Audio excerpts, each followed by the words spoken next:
Mahigit isang buwan nang umuusad ang libreng pakain sa ikatlong distrito ng Pampanga, handog ng Pamilya Pineda o ang Tatay Bong Feeding Program. Personal itong pinangunahan at tinutukan ng kanyang anak na si dating 2nd District Board Member at dating Lubao Mayor Maylin Pineda Cayabyab. Aniya, bukod sa pagpapabuti sa kalagayang pagkalusugan ng mga bata, layo ng aktibidad na mapataas ang academic performance ng mga bata.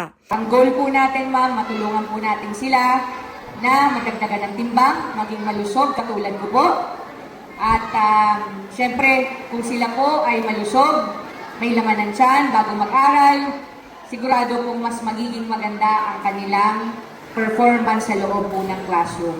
So, sana po ma'am, makatulong po kami dito po sa goal natin na maging malusog ang ating mga estudyante.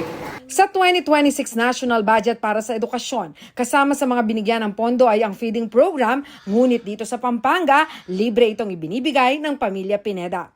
Maliban sa pagkain ng kanin at ulam, ay may kasama din itong vitamins. Wala ring gastos ang paaralan dahil luto nang dinadala ang pagkain, kasama pa ang plato, baso, maging ang tubig. Sa ating pong mga estudyante, mga anak, mag-aral kayo mabuti. Huwag kayong mag-alala, iba-ibang klaseng ulam ang kakainin nyo, hindi kayo magsasawa sa adobo lang. At saka ma'am, itong pagkain namin, pinipilit po namin na lagyan din ng gulay. Dahil nasabihan kami na kailangan complete nutrition. So may kanin, hindi lang po tinapay, meron siyang karne, so chicken dahil alam namin ang bata gusto manok. At meron siyang gulay na kasama. Even ang adobo namin ma'am, may malunggay yun. Pinitas ko lahat ng malunggay sa buong Pampanga para lang ilagay po dyan. Ayun ma'am, pahingi kami malunggay, nangangailangan kami araw-araw. Isinasagawa ang pagkain 2 hanggang 3 beses sa isang linggo para sa piling estudyante na nakitaan ng kakulangan sa nutrisyon at timbang. Tatagal ito sa loob ng 6 na buwan. Lubos naman ang pasasalamat ng pamunuan ng paaralan at ng barangay na inulunsad ito sa kanilang lugar. Lagi po kaming nagpapasalamat sa ganang yan.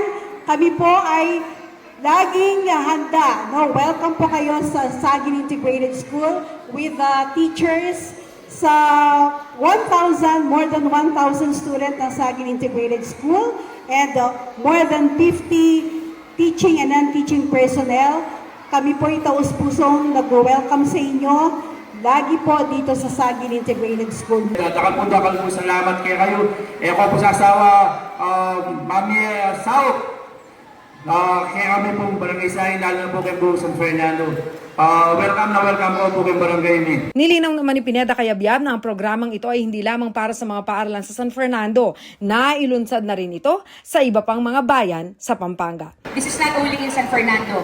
We're trying to do this program all over Pampanga. We started years ago in Lubao. We have it in Arayat. May aliwa pong balen na kuning Pampanga. Basta atin pong sumahog kasi mahirap din ma'am yung para ka nagkikater araw-araw. Mabuti na lang po si Konsehala Rose, Nanay Kap Kalimlim. Hobby niya ang magluto. So, dahil pong salamat kay Katamungan. Ako si Jana Lumbang Parungaw para sa Balitang Balita.